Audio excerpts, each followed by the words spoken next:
Hey, what's up, guys, and welcome to another episode of Gamescript. We're looking at a game between the Chicago Bears and the Los Angeles Chargers. We got a total of 46.5 points, and Los Angeles Chargers are 8.5-point favorites on Sunday night. And we're looking at two coaches that are on the hot seat on Sunday, and both coaches are former defensive coordinators. Their offenses came into the season with high expectations, and both teams have sputtered. And on top of that, their defenses aren't good either.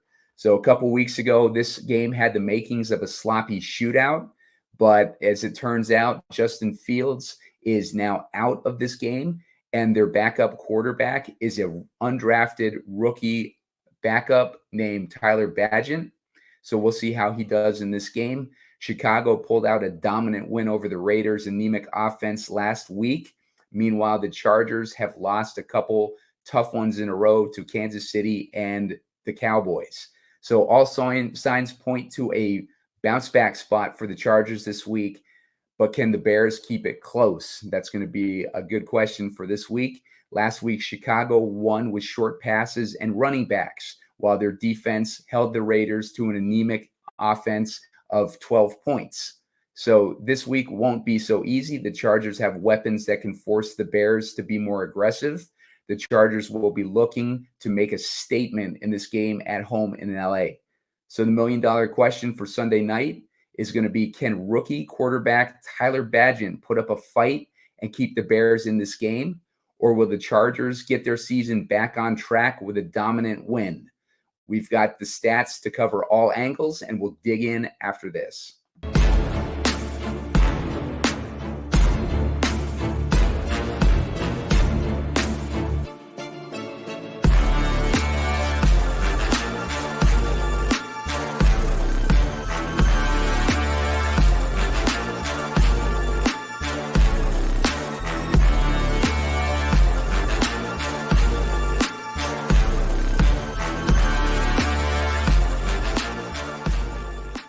Hey, what's up, guys? Simon Edwards at Pumacom here with Heat Seeker Sports, and you're watching Gamescript. This is a show where we like to break down these island games from a DraftKings Showdown perspective and build some lineups for you guys and give our thoughts on player pool and a way that these games could go down. And this week, we're looking at a pretty interesting game between the Los Angeles Chargers and the Chicago Bears. The Chargers are 8.5-point favorites. We're looking at a 46.5-point total.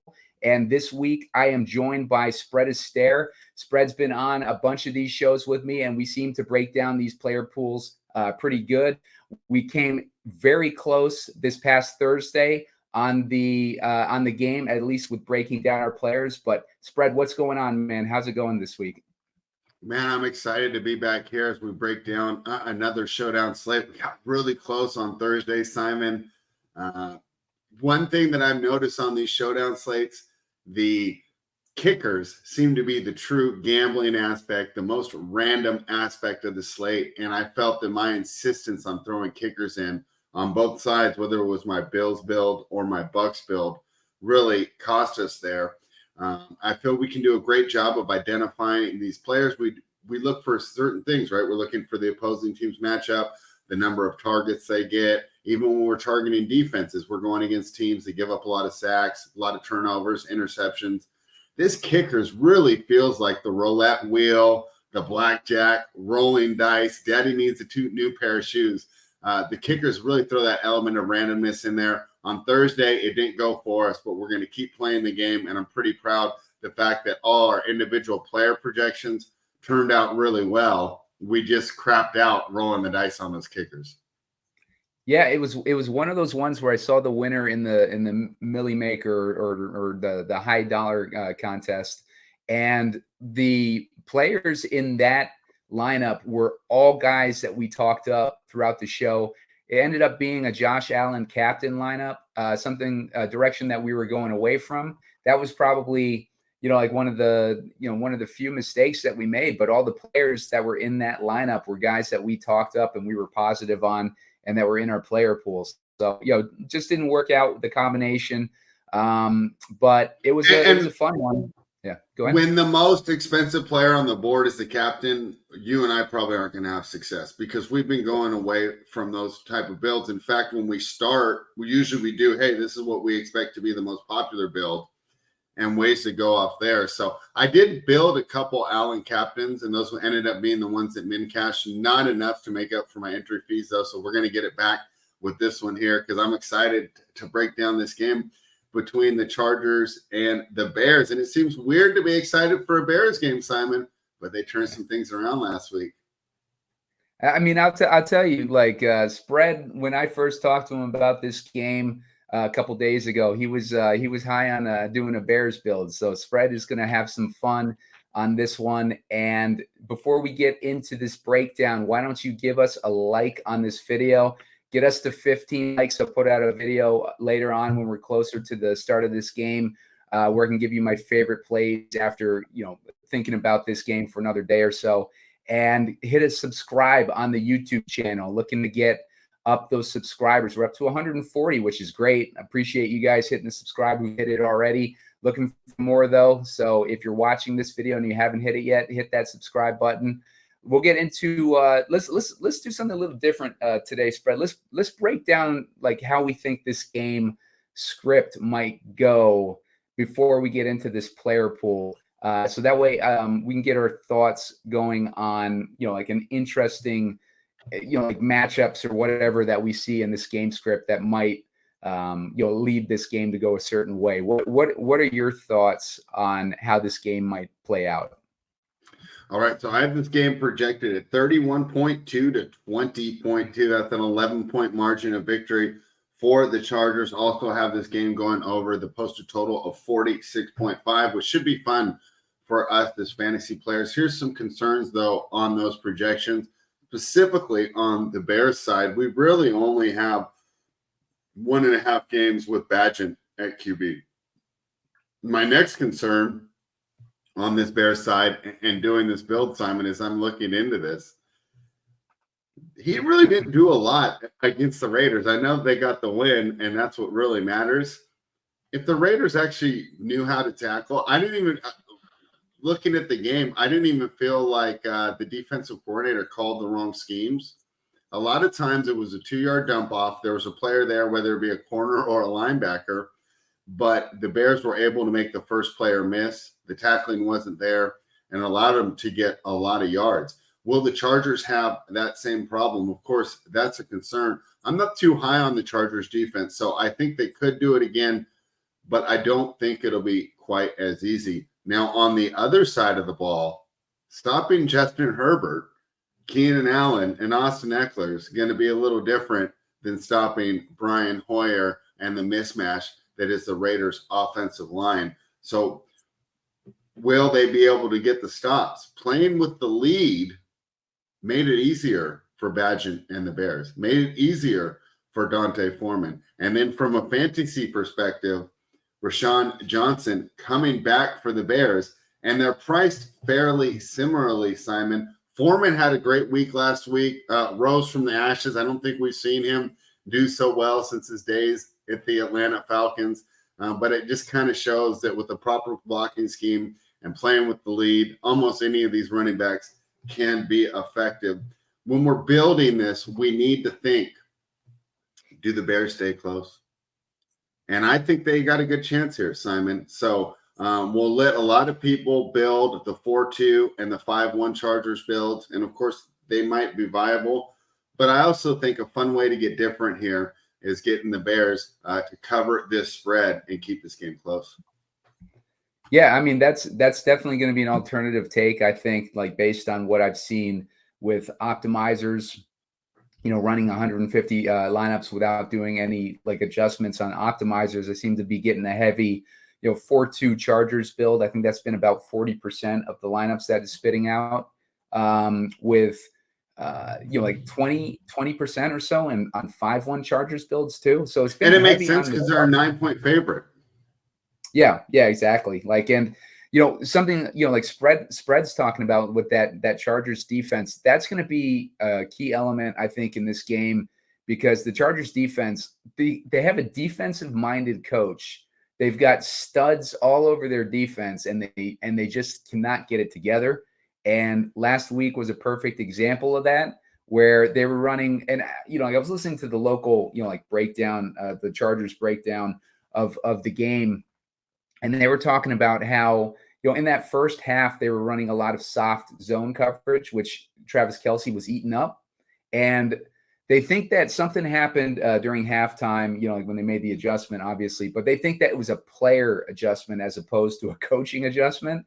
So the players are just like, come on, like we're not doing this like soft coverage anymore. So they started going, like more press man coverage, and they ended up limiting Travis Kelce to 39 yards in the second half. So the defense, played a lot better in the second half. And there was a press conference with Staley at the end, who, like hinted at, maybe like that's how they'll play defense a little bit more. They'll change up the scheme a little bit more moving forward. So they'll be, like limiting, like that soft zone coverage.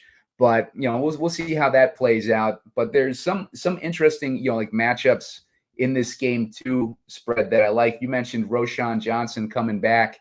Well, the Chicago Bears are running, like screenplays, I think at the second highest rate in the NFL right now, which favors Roschon Johnson. And the Chargers are like the worst team at defending those screen passes so far this season.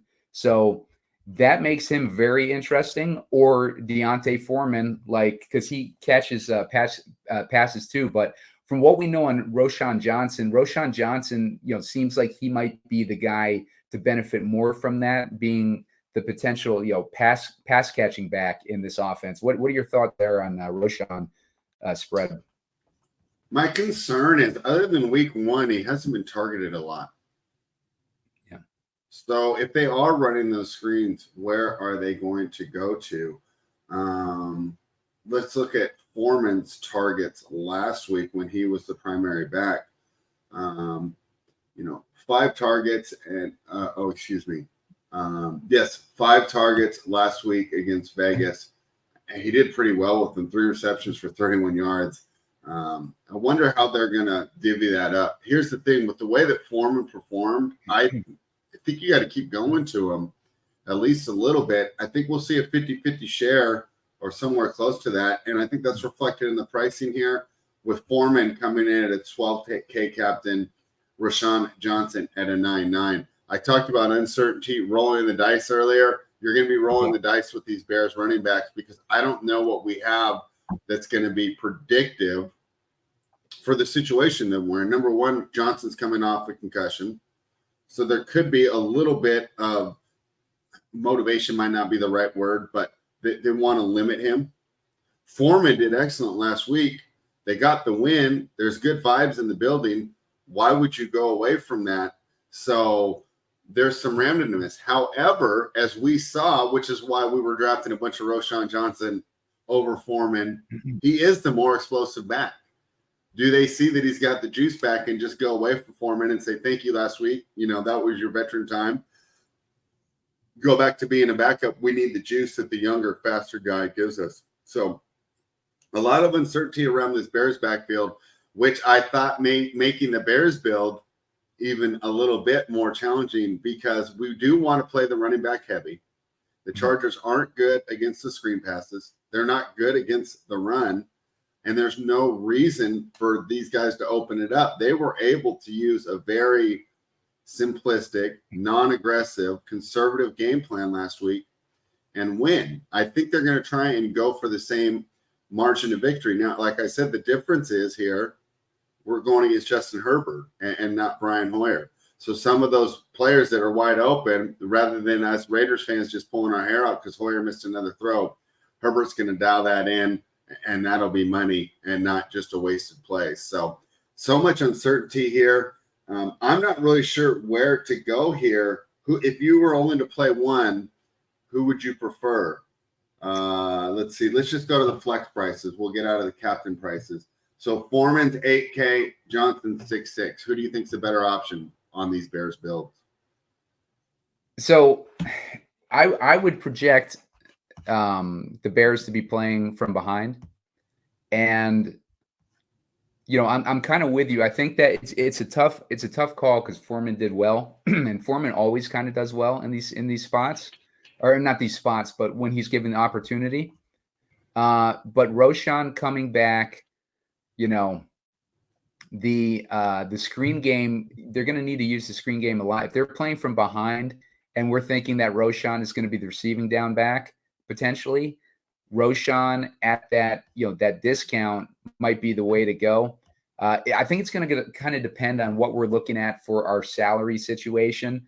Like when we're building these lineups, are we going to have 8K left to plug in, or are we going to have 66? It's going to be one of those situations. I think that salary is going to kind of dictate which way, like the wind blows on this one, because it could be either one of those guys, just based on exactly what Spread said with the goodwill towards Foreman.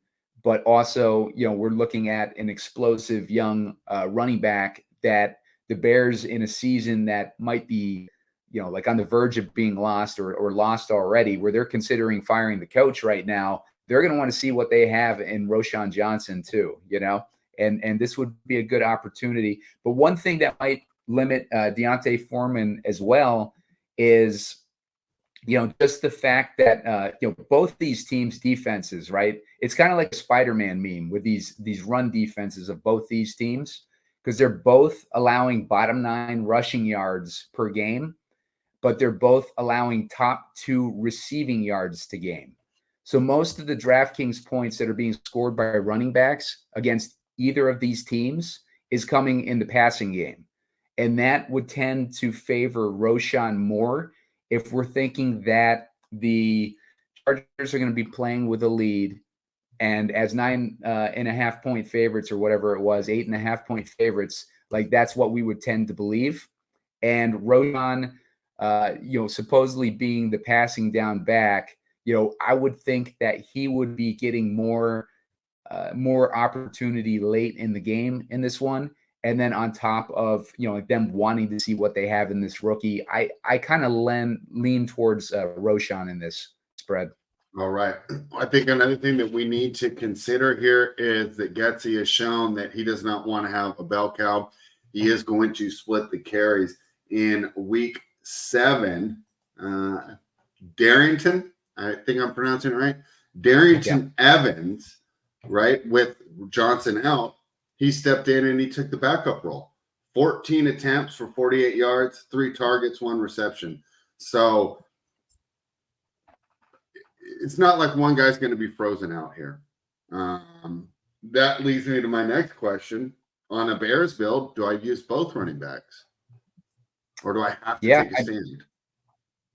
Yeah, because like the way that the Bears are going to win this game is if they're playing with a lead, it's going to be with these running backs. They're going to be getting the running backs worked into this game like big time, because that's how they play. And it's going to be with short passes. And one thing on those short passes, an interesting note is that the Chargers are all also, like they're the worst team defending the middle of the field. And Darnell Mooney is a guy who runs 65% of his routes in the slot. So Darnell Mooney hasn't done anything yet this year. And we're looking at Darnell Mooney in probably the best matchup that he's had, at least in a while. And I could see Darnell Mooney coming alive in this matchup, and he's going to be almost like forgotten about in this matchup, I think. And he's got probably the best matchup out of all these wide receivers against the soft Chargers secondary. So that might be a way to go. But we do know that Bagent's first read is going to be DJ Moore. And as a rookie quarterback, like they're going to tend to favor DJ Moore, but that the Chargers defense are going to be honed in on DJ Moore. So yeah, I mean, I think I see an opportunity there for Mooney tonight to spread. Yeah. And at 4K, he's more attractive to me than Cole Kmet. Cole Kmet, 0 targets last week. There's Simon. Yeah. And it's crazy because usually with the young quarterback, we say the tight end is the young quarterback's best friend. him and Fields had a rapport. I thought that maybe he might be hurt last week when I saw that he had 0 targets, but no, he was out there and just not getting targeted. So when we're looking for players on the cheaper end of the Bears, I agree with you. Mooney, much more attractive here than Cole Kmet, who is $1,600 more expensive based off the success he's had this year. But with the quarterback change, I'd prefer Mooney. Is the Bears defense viable at all at 3,400?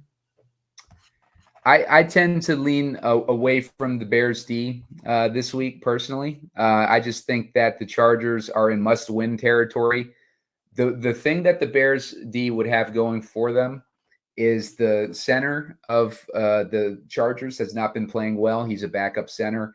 They're all, I don't know if he was all pro, but Pro Bowl center has been out for the past few weeks with a heart condition.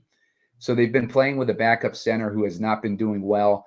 Ever since that center and Mike Williams have gone out, like Herbert has, I believe he's thrown 4 touchdowns to 4 interceptions, whereas I think the first half of the year he hadn't thrown any interceptions. But like they've been really bad since that guy went down. And, like Herbert is also playing with a broken finger in his non-throwing hand, which I think has been hindering him. But he got that injury, I think, like 3 weeks ago. So he's like 3 weeks removed from it. So I would imagine that he's getting, pretty close to feeling healthy. It kind of coincides with the injuries. How much is the hand? How much is the injuries? Obviously, the easy answer is a little bit of both, but I think that needs to be pointed out that this all kind of happened at the same time. Yeah, for sure. And if we're looking at Herbert's game log, you can kind of see that illustration. That 32-point game, I think, was his last healthy game. And then he faced Las Vegas. He had 24 and then 20 last week and then 12 against Kansas City. So he's been a steady decline. So this, on top of that, like Austin Ekeler came back from a high ankle sprain. And we've seen it before, Spread, where these running backs, they come back from a high ankle sprain and it takes them a few weeks to get going. Austin Ekeler on his return game, 10.2 fantasy points, and last week 5.6 fantasy points. But he's been getting 14 rushing attempts a game.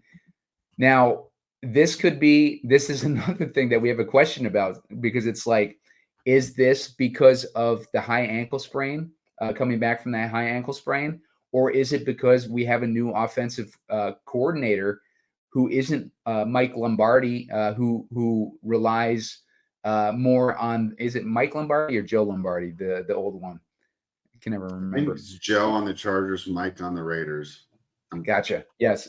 So Joe Lombardi, Joe Lombardi, like the former offensive coordinator, was a guy that, like a few years ago, we were targeting Austin Ekeler in best ball specifically because Lombardi was coming in as the OC, because we knew that he favored targeting those running backs in his passing game. And Austin Ekeler blew up after that. But now with him gone, we bring in Kellen Moore, who might not favor the running back in the passing game as much. And Eckler's performance has been down this year, but he's also been out for a few games. We've only seen one healthy game out of Ekeler so far this season, and that was week 1.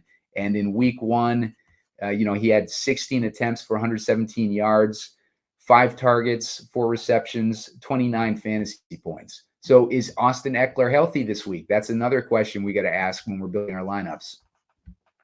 I think Austin Eckler's is healthy. I don't think they throw him out there at less than 100%.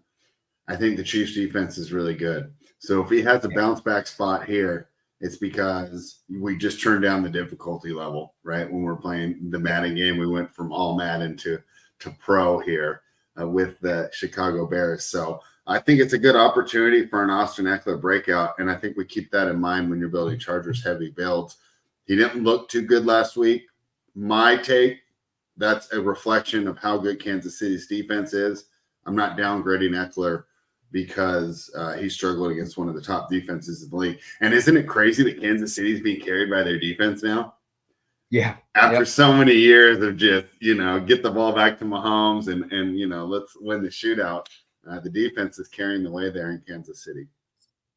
Yeah, for sure. And if we look at Austin, he had 6 targets in his return against Dallas, also a tough defense. So he's played a couple tough defenses since his return. So he gets a softer matchup.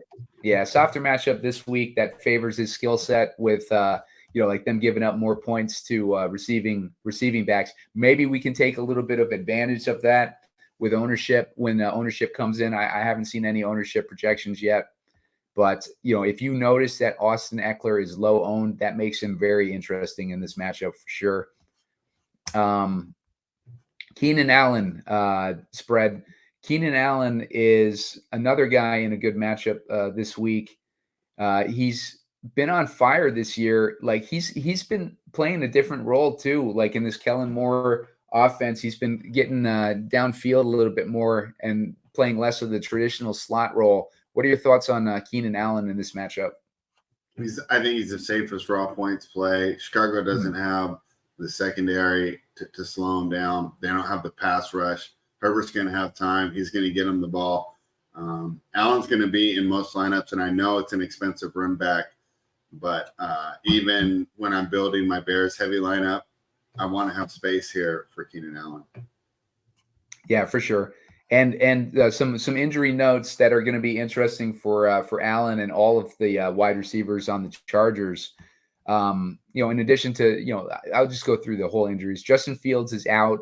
The right guard, Nate Davis, is out. That's going to be interesting too for Chargers defense this week because they're struggling on their O-line on the Bears, and we're looking at like they're healthy. I believe right tackle is got a wounded arm on top of it, and he was having to stop Max Crosby with one arm last week. And we're looking at a Chargers pass rush where we got Joey Bosa, we got Khalil Mack, and we got that rookie who's doing really well, Tui Pulotu, and like those guys all rushing this rookie quarterback, putting him under duress.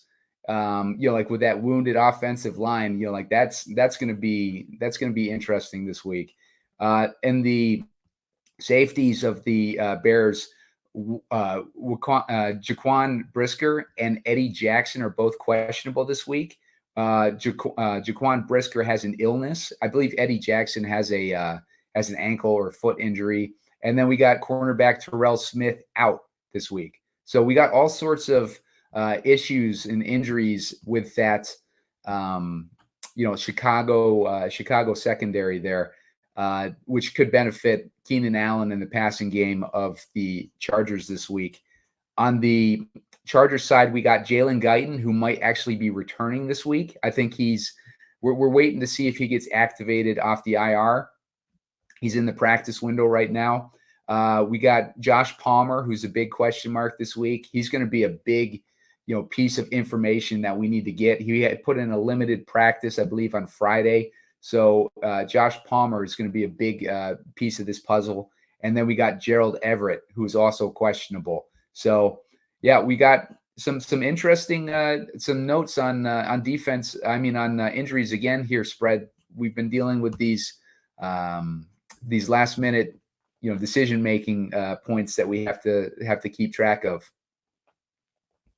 Yeah, and we'll keep an eye on that news. One thing I would say about the Bears offensive line, it was so bad to begin with that it's not much of a downgrade when one of their players goes out. Think about it in Madden's terms, right? Going from a 71 to a 68 is a lot worse than going from an 81 to a 68. So when all your guys were below average to begin with, your over replacement isn't as much. Yeah. So spread. So you're probably a little bit familiar with Tyson Bagent, like just based on him playing the Raiders last week alone. Like what was your impression of him? Have you done any like tape on him or anything like that? What do you know about Tyson Bagent? My impression was that it was the Raiders' ineptitude that allowed them to win. I felt that, like I said, a lot of these were dump offs. The Raiders had the right guy in the right position. He simply didn't make the tackle. So this week we find out, are the Raiders just really bad at tackling, which is my theory, or are these guys just more elusive and is Bagent putting it in the right spot. One thing that we can say for him, he's tough, feels like he has the locker room. And I mean, coming off a win, you got to be coming in here. But how many times have we seen this, Simon? The backup comes in, they play great for one game, they throw the tape out there, the opposing defensive coordinator looks at it and says, okay, let's take away this, and this that works, and the counters aren't there right away. I don't think that Luke Getsy is this genius offensive mind that's going to be able to counter upon counters right off the bat. So when I'm building this Bears build, Simon, I talked about rolling the dice earlier. I mean, you are rolling the dice because there's a scenario where he's fine and he shows, hey, you know, I can play quarterback at this level, at least at the backup level, or maybe a bottom tier starter, maybe a mid tier starter. We don't even know. There's also the case that, hey, the Raiders are really bad. They had no idea what they're going up against. And now that we have the tape, this guy, you know, is the backup at best. So good measuring stick for him this week. I'm fine rolling the dice on him, but from looking at what we saw last week, there was nothing necessarily for the Chargers to be scared of. Yeah. I think like he's got a decent, you know, like matchup this week with what we mentioned about, you know, like Bagent was throwing what, like an A-dot, like 3 last week, 3 yards. Yeah, it was less than that. It was like 2 point something. It was the lowest one I've seen all season, I believe.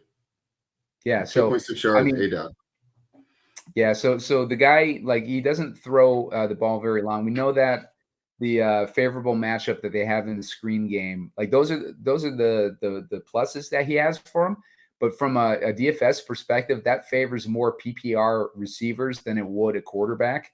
So, you know, like that to me kind of puts Bagent on, you know, like what's his salary this week? We're looking at a $9,000 salary.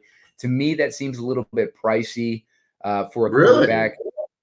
Yeah, I mean, just like I think this 12 points that he scored last week, he scored 12 fantasy points in a game where his team scored 30 points. You know, he scored 13. You know, like so. To me, that's more like if they're going to win, it's going to have to be on the back of those backs. You know, like the backs are going to have to be the ones who pull it off here. So Bagent, you know, maybe he's got like the upside. Yeah, I mean, honestly, we haven't seen him play yet, but like what's his MO for, you know, before last week's game? Did you watch him in the preseason at all, Spread? Like I don't know a whole lot about. No, I had a friend who did. He played really well in preseason. So they were as excited about him as the Raiders fans were about Aiden O'Connell. Too bad we didn't get that matchup. Josh McDaniels, what are you doing for us? But no, didn't see a lot. And as we've seen, those preseason takeaways, I don't know how much they really matter. Yeah. Even if he carved it up, it's like what? He carved it up against the vanilla cover 2 where, you know, there was not doing a lot of checking at the line, not a lot of exotic blitzing, the style of defense he'll play. So although he did play well, I don't take much against it. I think we used last week's tape. We understand there's going to be a lot of checkdowns, but if the Bears can break tackles, keep the ball rolling, right? This can be an effective strategy. I mean, I know everyone wants to throw the ball down the field, right? And Justin Herbert's going to have the better looking throws, and he's going to just drop some dimes in there to Keenan Allen. But we know, you know, those throws that we love so much that Herbert can make, they're a lot lower percentage. So if the Bears can keep it close and they're picking up yards through the screen game and just simply by lining up and running the ball, which isn't that crazy against the Chargers. Chargers isn't a good run defense, right? So you would think that running a simplistic offensive plan, this is a nice matchup to do that, right? I wouldn't want to do this against the Cowboys. I wouldn't want to do this against the Jaguars, right? Teams that have a ferocious front line that aren't going to let you run the ball, and you're going to be at 2nd and 9, 2nd and 11 every time you start. I think there's a good chance there's a lot of 2nd and 6s off nice runs or screens to start, and now he can be in a position to be effective. Yeah. Caveat. This could all blow up in your face. You are gambling when you're playing this Bears script. Right. Yeah, it's a total gamble. And, you know, like we talk about it like every time we do one of these shows, it's like when we're building these scripts, right? Like when we built that Tampa script the other day, we're not building that script because we think that that's how the game is going to play out. We're building that script because we want to compete against 20% of the field, not 80% of the field. We're building that script because we want to have a less likely path to victory, that we're building our lineups solidly with good correlation and a good game script behind it in a realistic path to victory, right? We want to get first place in these showdown contests, and we don't want to split it with 1,000 other people, right? And even so we're not as worried about splitting the top prize. You know what else it does by going with these contrarian scripts? We don't have to be perfect. Let's say we build the Chargers 4-2 or the Chargers 5-1. The Chargers win in a blowout. The Bears embarrass themselves. It's 41-3. Everybody's watching other sports, right? You're going to have to be perfect. On the other hand, you can afford to make a mistake and not be optimal on a Bears heavy build. Because like you said, there's only 20%. So simply placing is going to be easier by being contrarian. And that's one of the reasons that we want to do it. It actually lowers our threshold for perfection. Right. And another way to look at it, spread, is like, let's say that, like the dogs, like win maybe like 40% of the time, right? The dogs that we're picking or that we're building scripts for win 40% of the time. Like even if you're on the winner 60% of the time, if you're picking the favorite in these matchups to build your scripts again about in 60% of those, like what spread said, you have to be perfect, right? So like you could build the right script, but if you're off by like one guy, then you might not cash, like, so what the hell's the point? Like when you can go against 40, go to win, like to try to cash or whatever for 40% of the season by taking these underdog scripts. And like, if you hit big. Like, that's why we do it. That's why we do these alternative scripts, because we want to hit big. We don't want to, we don't want to just min cash every week, Yeah. And not to belabor the point, just real quick here, for these bear scripts that I'm building, I don't even need them to win outright. I need them to cover the spread. Yeah. These odds makers are pretty good, right? And you could say, right, implied theory, there's a 78% chance on this money line that the Chargers win the game straight up. These guys are pretty good. Probably about 50-50 on the spread. So if they just cover, I can win with the Bears dominant build. Yeah. And that's another thing. Like Tampa Bay the other day, like we built a Tampa Bay script. Guess what? They covered, And it ended up, we ended up having all the right players. We just didn't have the combination that we needed. But I mean, it was, you put yourself in a good position, like when you play to win as opposed to playing to cash, like, so that's what we're trying to do on this show. That's what we're trying to accomplish. We'll lose more than we win, like as far as the scripts that we're building, but we're going to try to build the scripts that do win to win big. Like that's what we're going for here. More of a poker mindset. You got to let it go, and then you're going to cash one big time. All right, let's dive right in. How do we want to start? So let's go with the chalky build first. Okay. I think Allen, like will likely be, like the go-to guy. It's going to be either Allen or Ekeler probably, or Herbert. So which one of those guys would you like to start off with? Let's go Ekeler. I think people might be down on him off the performance last week. And our idea was it's not the injury that hindered him. It was going against top defense. Now they're going against a weaker defense. Also, this is the Chargers heavy script. They're playing with the lead. Let's go ahead and start with Austin Ekeler. Yep, I like that. I think this is a game where like the entire offense is going to be trying to get back on track for the Chargers. So I like putting Herbert in there and playing Ekeler as more as a PPR guy than a, like maybe he gets more points in the PPR game than he does in the rushing game. And he becomes, again, a dominant force in the passing game. And Herbert is right there racking up points with him. So I like putting Herbert in there. The question now, spread, is going to be, can we get Keenan Allen in a good build with these two guys? I don't think so. Do you? You know what? Think we can? I think we can, just based on let's try it. Some of these cheap guys on the Bears, because my favorite guys on the Bears are the cheap guys. You know, like we were talking about Mooney. Mooney's at 4K. Mooney's under Parham, for God's sakes. You know, like he's way under the kickers. He's way under, he's under Parham. He's just above the Bears D, to give you an idea of how far Mooney has fallen, and he's got like a great matchup this week. So I kind of like rolling Mooney in this lineup. It does, the spread's point, it does leave us really thin on salary. It's at 2,700. So where can we get cheap here is the question. You have to get this right. Simon, I'm going to refill my coffee. I'll be right back. Yeah, no worries.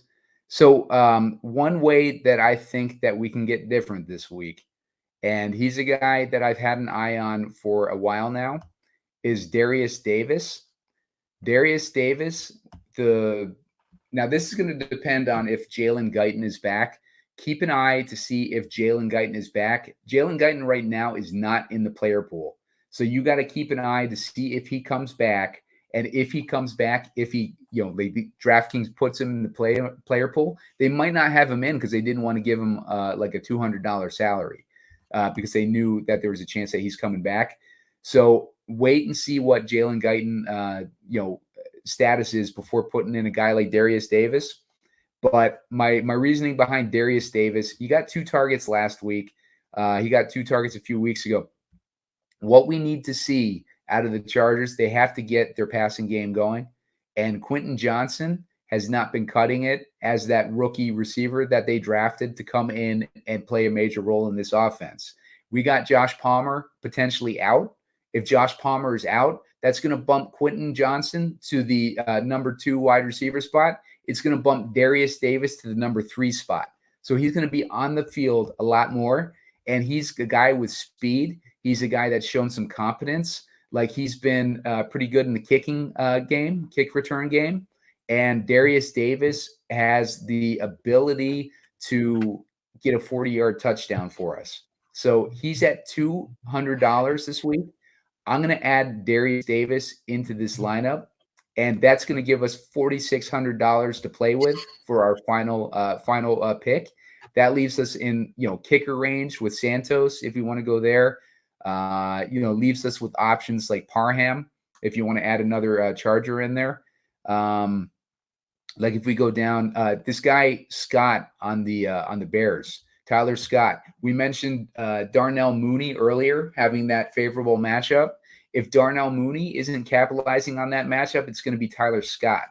Scott had 3 targets last week, 4 targets the week before that, just to give you an idea of his potential. But Tyler Scott's, he's an interesting guy to keep in the player pool. He's another guy that would benefit from that middle of the field. But Santos is probably, the best option left in going in a direction like this if we want to go in that direction. But let's say we take more than Parham. More than Parham. The only reason, like, if we want to go heavy, if we want to go 5-1 on the Chargers side, then yeah, Parham for sure. If you want to go 4-2, then Santos. I think it's as simple as that. Like spread as far as making. I'm gonna do both right now. Then we'll do both. Okay. Yeah, but this Darius Davis guy, like he's gonna pop one of these weeks. And it's whether he pops this week is going to depend highly on Jalen Guyton. If Guyton's in this week, keep an eye on that news because that's going to be a big piece of it. But Darius Davis will be a sleeper this week if Guyton is out. So, and maybe even if he's in, because he's coming back from like an ACL spread. Like Guyton's coming back from an injury that's kept him out for a year. So he's not going to be, coming back like without rust. So, like Davis could be, like a guy who benefits this week because we got to keep an eye on that Josh Palmer news too. Josh Palmer is going to be banged up whether he plays or not. He's only had 1 limited practice this week. So that's a news that you're going to want to keep an eye on. it looks like he's iffy. He might be a game time decision. So he's played hurt before. He's done well playing hurt before, Josh Palmer. But Darius Davis is a guy that you're going to want to keep an eye on the Chargers wide receiver core this week. But let's take out Allen spread. We did that little experiment to see if we could get him in here. If we didn't go the Allen route, which guy do you like on Chicago to plug in here, or which guy do you like in general in the salary range to plug in here?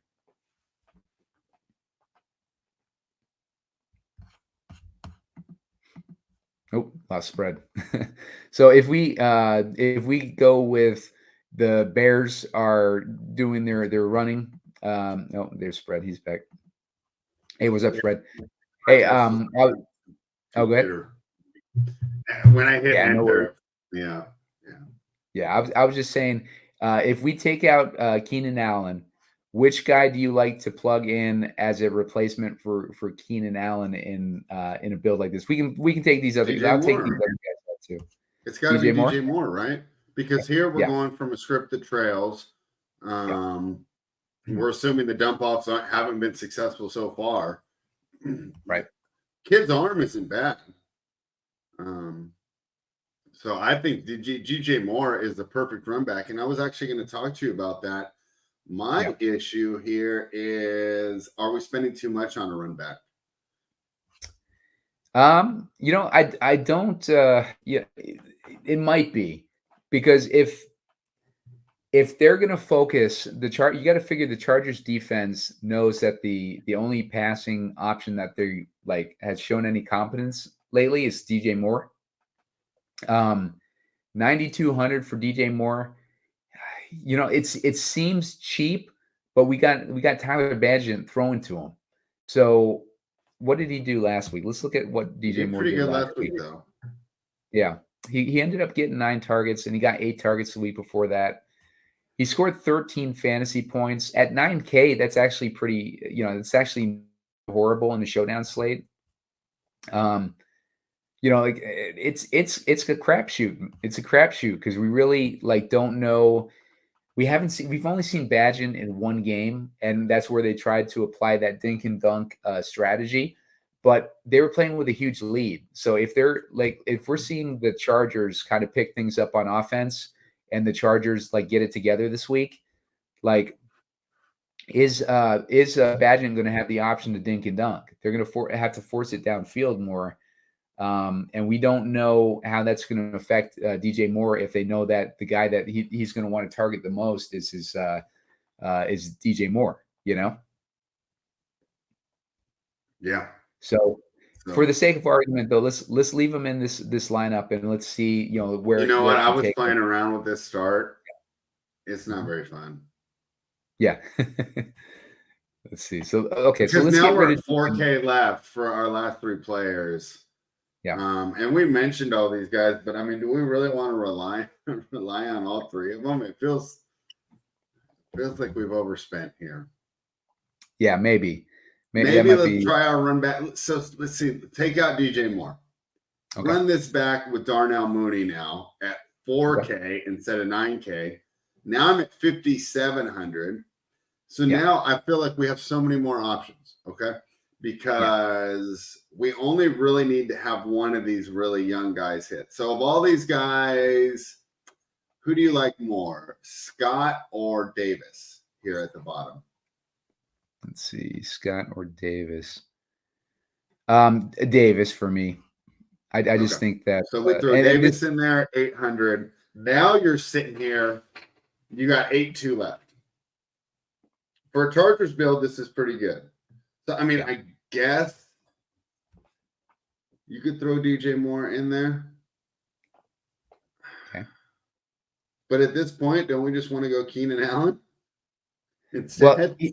Well, knowing what we know about the screen game of Chicago, we know that they're going to want to, throw the screen pass. I think we got to put at least one of those Chicago running backs in the lineup. Okay, so let's take DJ Moore out. Let's put Roschon Johnson in. He's only 6,600. And you could put DJ Moore back in there. You cannot afford Keenan Allen on this build, or you can run with Bagent. If you ran with DJ Moore or Bagent, though, you're on a 3-3. How do we feel about a 3-3 in this game? I guess we're going back to the Bears cover the spread script. See, like if I was doing this one, like I think it depends on Josh Palmer's health. Because if Josh Palmer, is playing this week, then I would want to probably put Palmer in this lineup because I got Herbert in there. I got Herbert thrown to Ekeler, and like Davis is going to be like a one-off, like a 40-yard bomb. But like with Palmer, at least you can get like a consistent receiving target to pair up with Herbert there. That leaves us with 2,800. So if we want to play around with one of these guys in there already, like who would we want to play around with? Let me go back to Palmer real quick. Here's my concern there. So I think he's going to play. All right. I think he's going to play. Mm-hmm. Question is, how effective is he going to be? Especially in a game where they have the lead. Right. Yeah. Am I wrong in kind of characterizing him as like a burner, big play guy? Like I think we talked about ADOT earlier with Bagent, right? Most of Palmer's ADOT's going to be 10 plus or more in a game. Let's say we're writing our script here for the. See, that's where it gets kind of weird. I guess with us having Roschon and Mooney, and that's not that bad.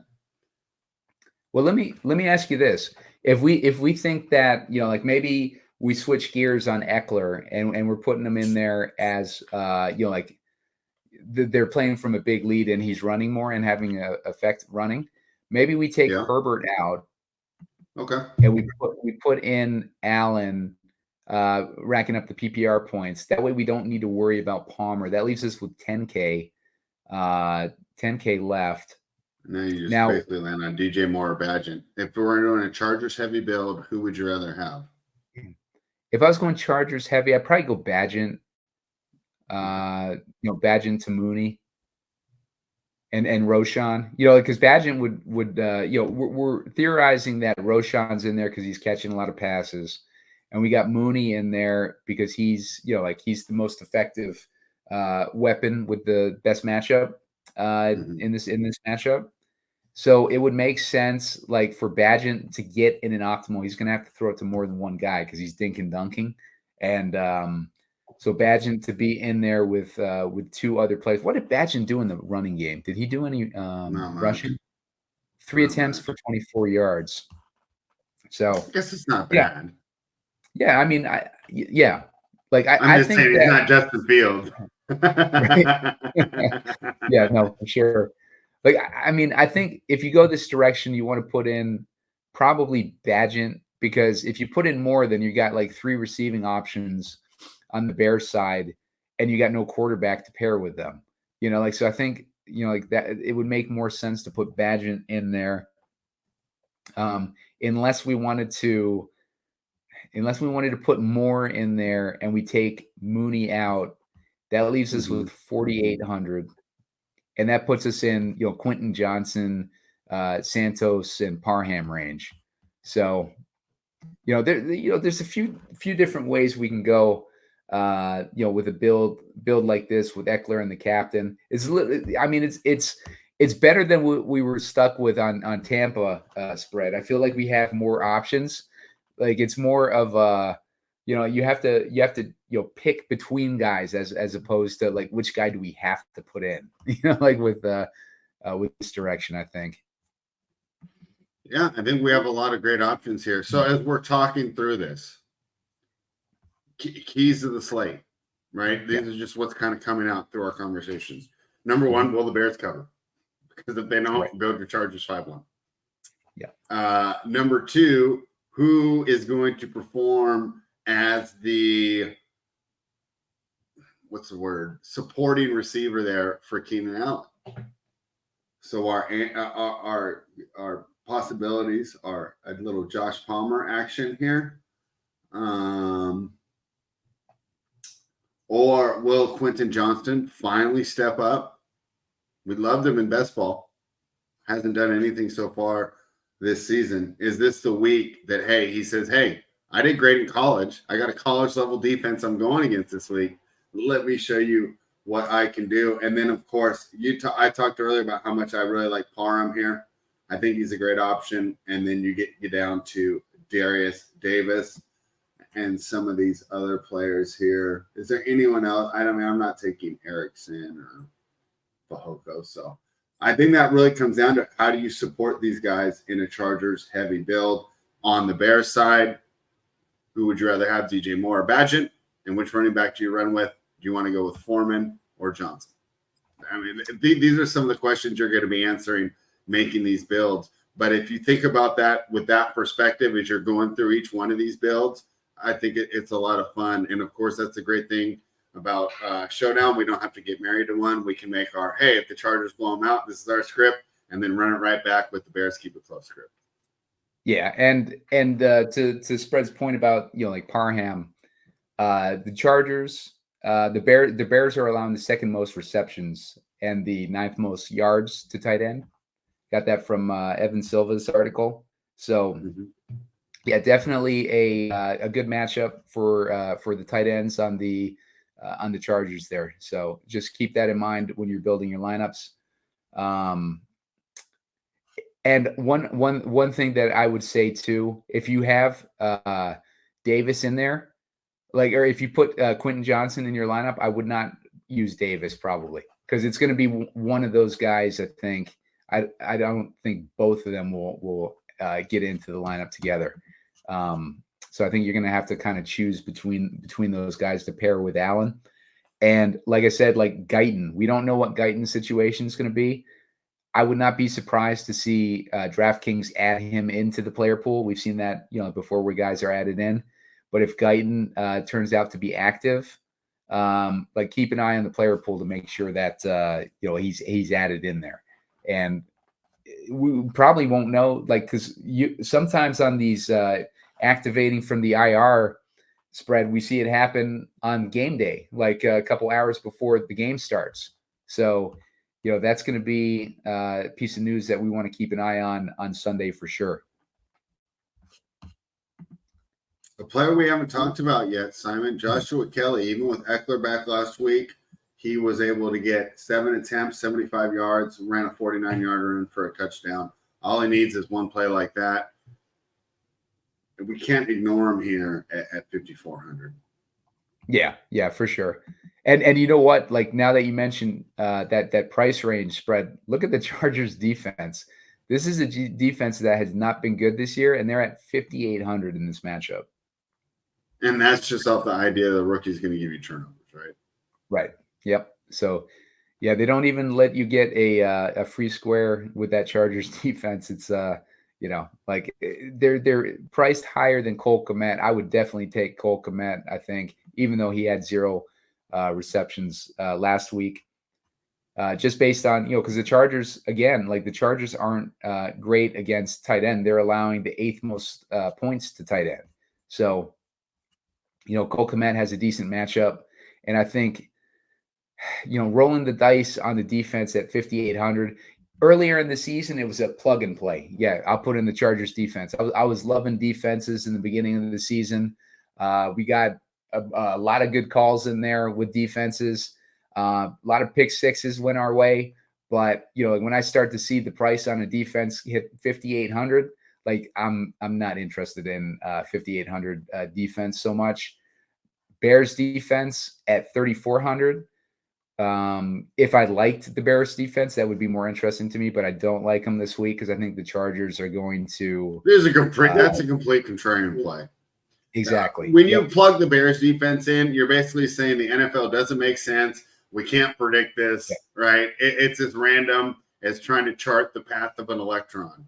And I'm not a physicist, but I've been told that's really hard to do. So that's really the only argument you can make for the Bears defense is, number one, nobody would see it coming. Things happen in the NFL that we don't expect. And if we do, you're going to be sitting on a fire next to your name, and there's not going to be any equals as you're looking up the league award. Yeah, we are heat seekers over here, Spread. So we're looking for those. We're looking for those flames. So the Bears, maybe in a super contrarian build, we'll throw them in there. But I'm with you. I don't see any reason other than really just if you're doing a single entry, you can't even consider it. Can't even consider it. It's got to be you're throwing at least 10 lineups in there before you get to that Bears defense. But at that point, diversify a little bit. Have some fun with your life. Yeah, exactly. And speaking of which, before we get into this more fun lineup, give us a subscribe on the page, subscribe to the YouTube channel, and give us a like on this video. Looking for 15 likes to get that to get those last minute thoughts video out there. Spread. Let's dig in now to a script where we think that the Bears do win. This is a script where the Bears defense would make sense. So who do you like in the captain? Yeah, so, exactly. This is so much fun. I think there's so many fun ways to build this. So remember I told you I wanted to lean into a Bears heavy script. I think this is a lot of fun here. So our first idea, where do we want to? I think they're all viable because you're already being contrarian, so you're not going to have a lot of supporting data, right? When we're doing these builds, I can't back up these plays. Well, he's done this, this, and this, right? I'm not going to be able to give you objectively analytical reasons to do it. So embrace that. We're having fun, right, Simon? We're using our imagination. So we're going to have to imagine some possibilities here. In this Bears script, it's either close game or they get the straight up victory, which I've watched enough NFL, Simon. That's not crazy, right? That's not crazy at all. How do we think that happens? Is it Tyson Bagent pelting DJ Moore as he moves up and down the field and looks like the second coming of Kurt Warner, right? Undrafted QB out of nowhere that actually has the skills to get it done? Or is it on the strength of the running game? I think it's the running game, and now I'm kind of just using the Chargers' historical ineffectiveness to stop the run. Brandon Staley's, what I think, misguided attempt to be ahead of the league and say, it's a passing league, we're going to let you run on us and not give up the big plays. That hasn't shown to work because guess what, Brandon? Now you can't come back. If you can't stop the run, it's going to be really hard to come back. It's really hard to play from behind with the defense that he designed. So let's go for a running back.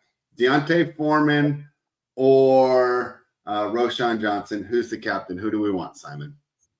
I think if the Bears are playing with a lead, it's going to be Foreman.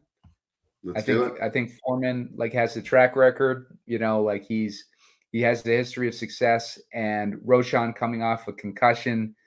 It's a safer place to play Foreman, I think. Okay, we'll throw Foreman in the captain spot. That leaves a 76 per player. Just for fun, let's throw some Bagent and some DJ Moore in there. They're going to have to be successful for this to play. Now we have 6-6 left, so we're not dead. Who do we run this back with? I'm thinking Herbert or Allen. They're only 200 apart. I think we go with Allen because I think so too. Yeah. I out of all the games, doesn't this seem like one where the targets could really be concentrated on 1 to 2 players, and that's Allen and Ekeler?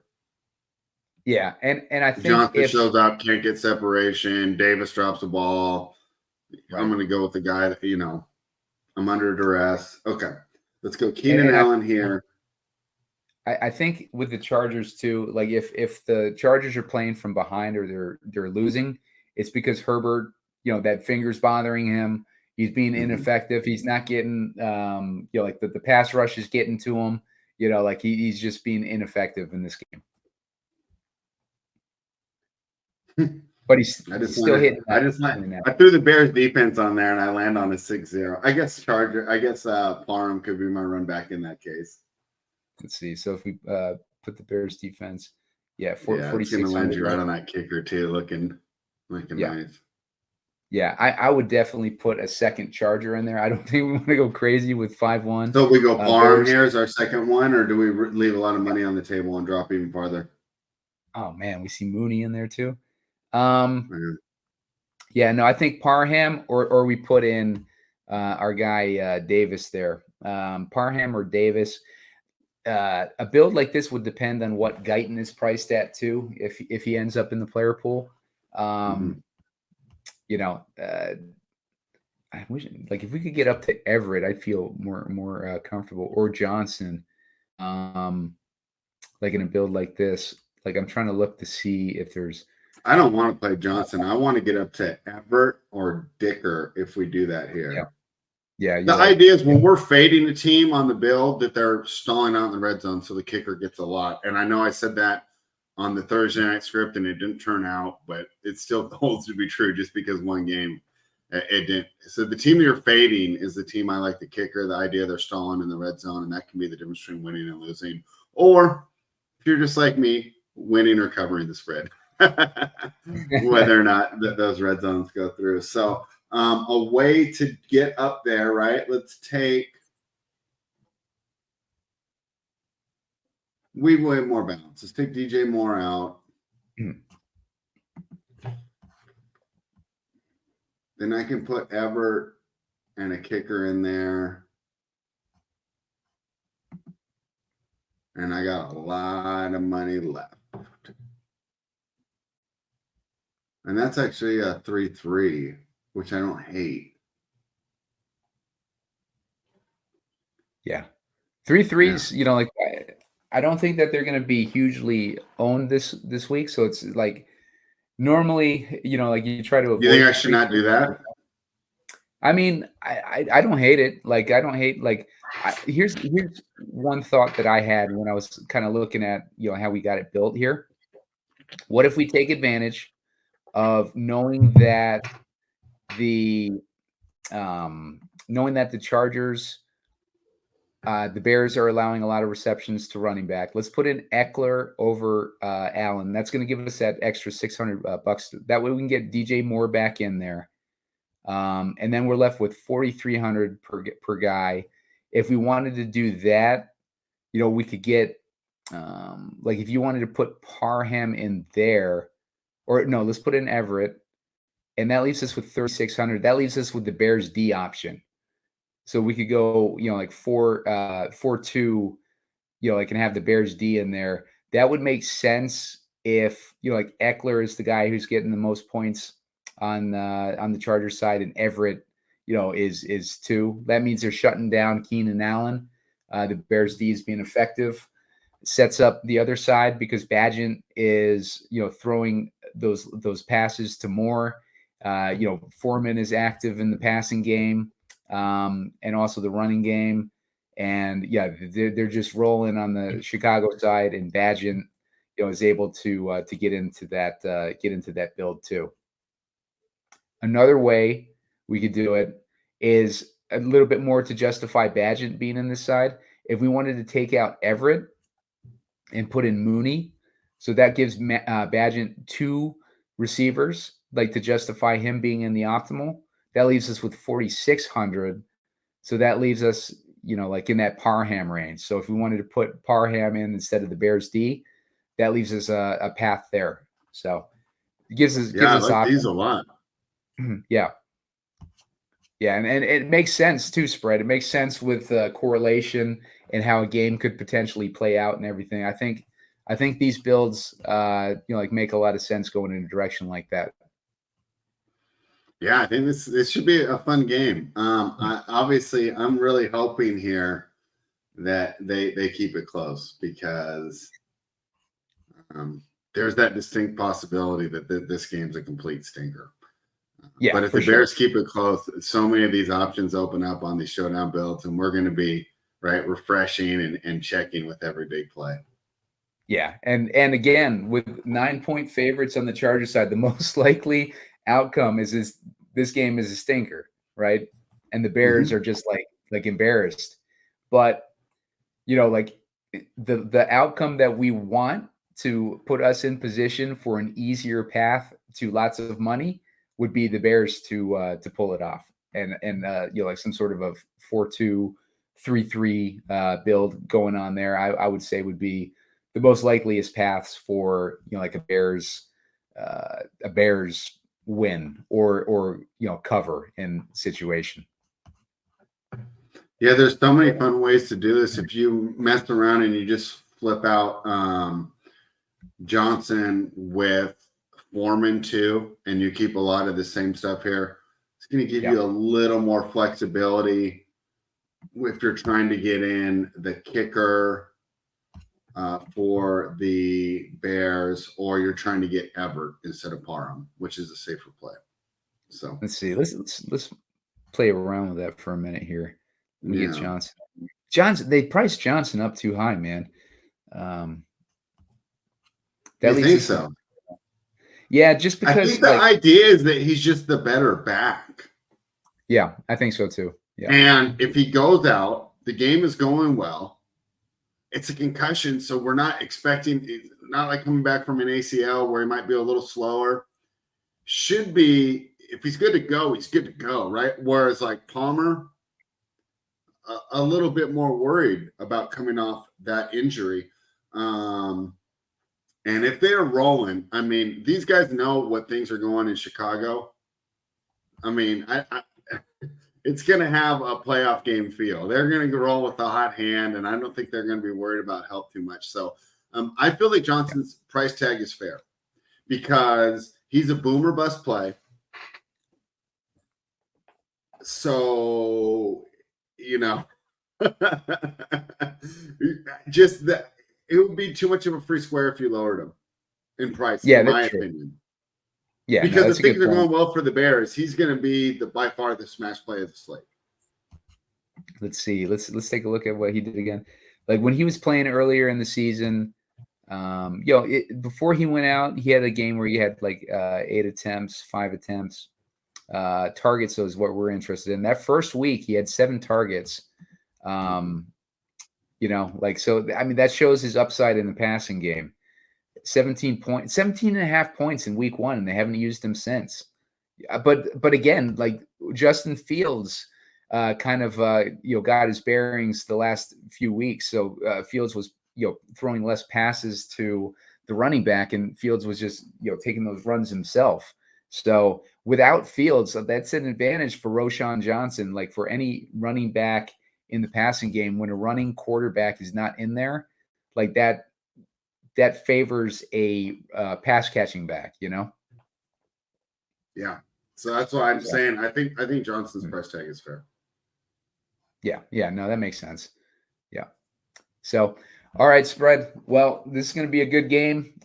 Looking forward to seeing how it plays out. I think we gave some good nuggets. It's Saturday morning. Keep that in mind while we're doing this show. There's lots of injury news that you want to keep an eye on. Josh Palmer, Jalen Guyton, those injuries in the secondary to the Bears. You want to keep an eye on that. Just all sorts of stuff. Make sure you're looking at the inactives or looking at the beat writers, whoever is putting out news on injury situations leading up to the game. And make sure you hit subscribe on this YouTube channel. Hit the like button on this video. Looking for 15 likes. Spread, are you doing any content this weekend? I am off for the rest of the weekend. I will be back on Monday morning, nuke the house, afternoon for you guys. And we'll be reviewing the NFL slate and previewing Monday Night Football. Right after that, we'll do an NBA rundown. So I got about 36 hours, Simon, to just make my lineups and be a sports fan and keep all my opinions to myself. My cats are going to have to hear all my great breakdowns. My lovely girlfriend's going to have to endure me talking about sports all weekend, but I will not be back until Monday.